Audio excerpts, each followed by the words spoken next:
guys. Welcome to another episode of Evolve. I am so grateful to be with you today, and I mean that from the bottom of my heart.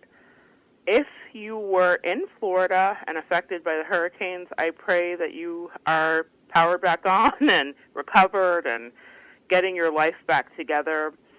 For the people of Hurricane Harvey that suffered through that and the earthquakes in Mexico, I mean, I think we need to collectively just start praying for our planet, which is definitely sending us a message. So I want to send all of you guys my love, thoughts, and prayers. I hope you made it through.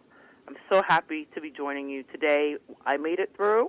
We have power, and I'm able to talk to you today, and for that, I am truly grateful, and I'm grateful that we're still here. To my family in the Keys, my hometown, essentially, I send all the love I can to you guys there as you really recover. Usually in the Keys, it's interesting. There's this mentality that we can ride out any storm. Now, I say we because once a Keys girl, always a Keys girl, right? So you can ride out any storm. People usually don't evacuate, and they hang out. But what I've seen from my friends that live there that did evacuate and have sent pictures, and family that lives there that did evacuate and sent pictures, and the pictures we're seeing on the news, it looks like a war happened down there. I've never seen anything like it. We rode out a few storms. I was there for Hurricane Andrew, which hit Homestead, which is just above the Keys. But still, we didn't have power for several weeks and all of those things. And I have not seen anything like that since I was 12 years old. So it was very impactful to me. Next time anything happens, guys, and apparently if you're taking a look at the weather forecast, these hurricanes are coming, fast and woolly pretty quickly here. Please take your precautions.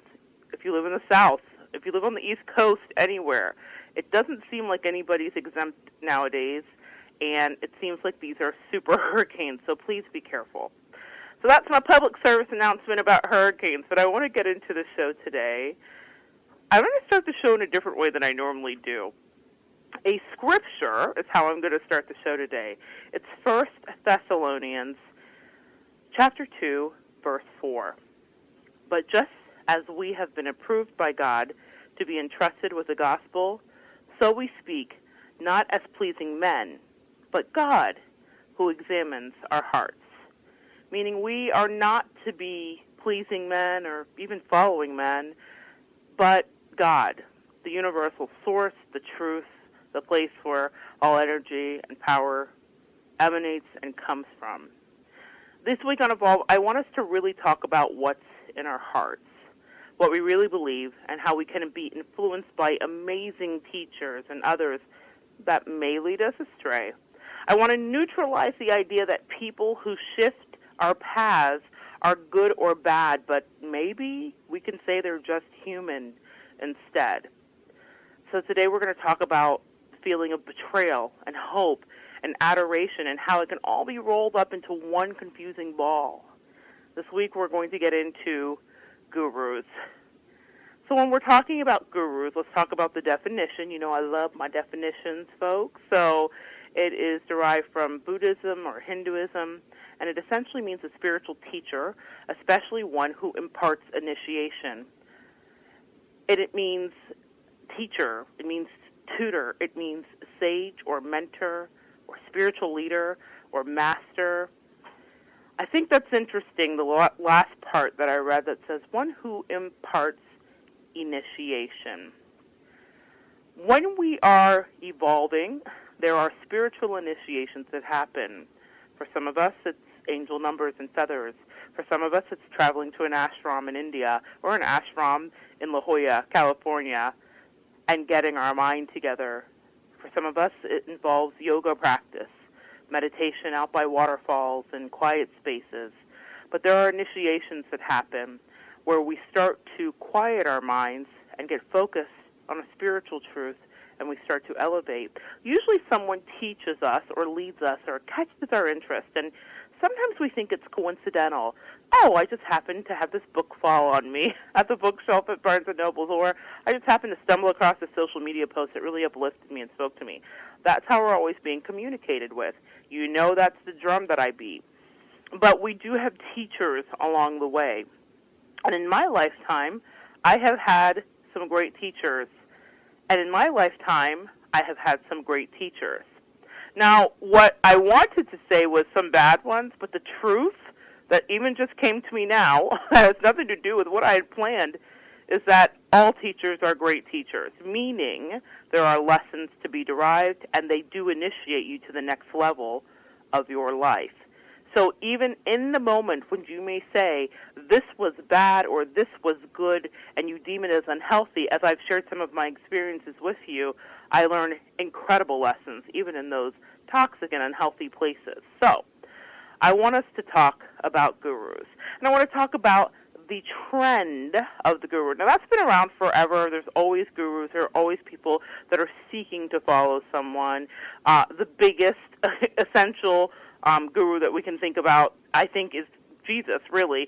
He was essentially a guru, and that's why the Pharisees didn't like him, because they thought, how dare he go against our rituals with all this kind of, they thought what he was doing was new agey, quote unquote, okay? So that may be a controversial thing, but that is exactly what was going on. He was really teaching us, we have God in us, we follow God, we are tasked to be kind and figure out life as we go, but we do look to the Father, God, universe, source, okay? Now, here's an interesting thing that happened in the 90s. There was a core group of teachers that emerged from the freshman class of the movie The Secret. So you remember, if you heard about The Secret, it was all over Oprah, it was splashed everywhere, and it was all about harnessing your inner power. It was about the law of attraction, and it was super, super popular. Before that, in the 80s, it was Dianetics.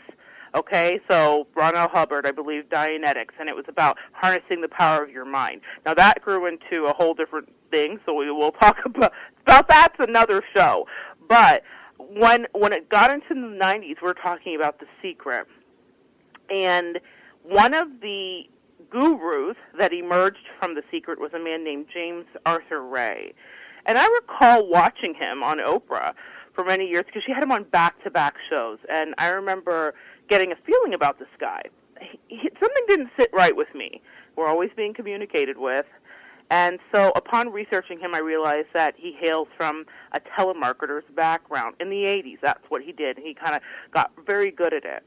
And essentially, he was a salesman who was excellent in his craft of selling. And that is not to say that a salesman cannot be enlightened, but it does not escape me that when his life required that he observe healthy boundaries, he leaned in and pushed past comfortable norms that we do obey in our society in order to achieve what he thought would be a greater spiritual initiation for his clients. So he has a documentary, and the documentary is on Netflix. You guys can check it out. It's called Enlighten Us, and it's not his documentary. He didn't make it about himself. It was made about him because he's a fascinating case study in charisma. As I was watching the documentary, I realized that he was consumed in ego, even in this moment. And you may say, well, what's the documentary about? We're going to get into it. There was this vacancy, though, in his eyes as he was doing The Secret. I remember years ago not connecting with him personally, and that doesn't mean that other people didn't, but I didn't connect with him personally. There was something that was off to me, and it was acquisitory. There was an acquisitory expression about him while I was watching him talk about The Secret and the limitless possibilities that were coming to him. And it wasn't about limitless spiritual possibilities. It was about the world being his oyster. It was a very materialistic thing. Like, he understood. He had a sense about the phenomenon that he was part of, and he knew that he was on the precipice of something very important and potentially incredibly lucrative. I am not surprised that a person in a background in sales totally understood that, hey, money is here and it is to be made. Now, this is an interesting thing, another show as well. There's a weird dichotomy between the spiritual community, metaphysical community, and how money comes in and being worthy. There's a lot going on. And there's a whole, in Christianity, thing called the prosperity gospel. We just recently saw Joel Osteen kind of get eviscerated, and they say he's part of the prosperity gospel, and he wasn't doing what Jesus taught, which is to be of service to the community. That was our perception. You can debate me on that later, but what I will say is that There are many instances where people are struggling in spirituality with, do I take the money and say I want the money? Creflo Dollar recently asked his congregation to fund a $65 million jet for him because he felt like he needed like the best top-of-the-line elite jet. And a lot of debate about that. So there's a weird issue with money and being spiritual on any level, whether it's Christianity or New Age spiritualism, however you want to label it. But this guy, this James Arthur Ray, he was aware because he was a sales guy. He said, "Oh my goodness, I'm here." And I saw it in his face. He likes what's happening here. He likes the fame. We all have egos. Now, I'm watching him on the documentary, and as he grapples with taking responsibility for the events that happened in the desert that very fateful day, I noticed the same vacant look. He hadn't learned the lesson yet, but his followers, unfortunately, had. In October of 2009, this guy was on the top of his game. He was a best-selling author, a spiritual leader, and he disdained the actual term self-help guru. He would always tell people, don't call me that, I don't like it, I'm nobody's guru. Unfortunately, some of the things that he ended up doing were stereotypically very guru-ish, if you will. At this time when he was really at the height of his success, his company had earned $9.4 million. His books and DVDs, his seminars were marketed to those who eagerly embraced the idea of his philosophy of personal growth, and they were asked to confront their issues by learning and pushing through and dealing with their fears. He was absolutely one of the stars that came out of The Secret. So we talked about him being on Oprah, all of that. He had a lot of people that wanted access to him because we've talked about the Midas touch that Oprah has. And she was really at the height of her Midas touch then, especially, too. So couples were paying more than $100,000 a year to join this exclusive circle with one-on-one access to him. They were charged, some people that weren't in the exclusive circle were charged $9,695 apiece for clients to attend a 5-day retreat in the scrublands outside of Sedona, Arizona. So 60 people signed up for this retreat. Now, he had done the retreat before, but on this particular retreat, 3 people died as part of a sweat lodge experience and exercise that he led. Everything that he had built collapsed, and that's what's really explored in this Enlighten Us, the rise and fall of James Arthur Ray. Really check it out. Now, what this film does, what I thought was interesting, is it really kind of explores not only the questions of Ray's personal responsibility, but the needs and responsibilities of those who seek to be led. We all, in some way, are seeking to be led. We all, in church they talk about having a God-sized hole, and that people are always trying to fill that God-shaped hole with everything. So it could be addictions, it could be a relationship, it could be whatever. But what they're really looking for is deep spiritual connection. And that's what it means to be seeking to be led in my interpretation of it. So when these people trusted him, they paid their money, and they went to this sweat lodge. And when they got in there, he said, he was very honest. So it's like this 415 square foot makeshift kind of sweat lodge. Essentially, it's a yurt, if you're familiar with what a yurt is, a round kind of structure. Mongolian-based, I believe, is actually where that comes from. But it's a yurt. And so it was all about pushing them to their limits and to cleanse the body and the mind and all that guru-ish stuff that I was talking about. And he promised it's going to be the most intense heat that you've ever experienced. So he was being honest about what was going on. So you think, okay, no fault there.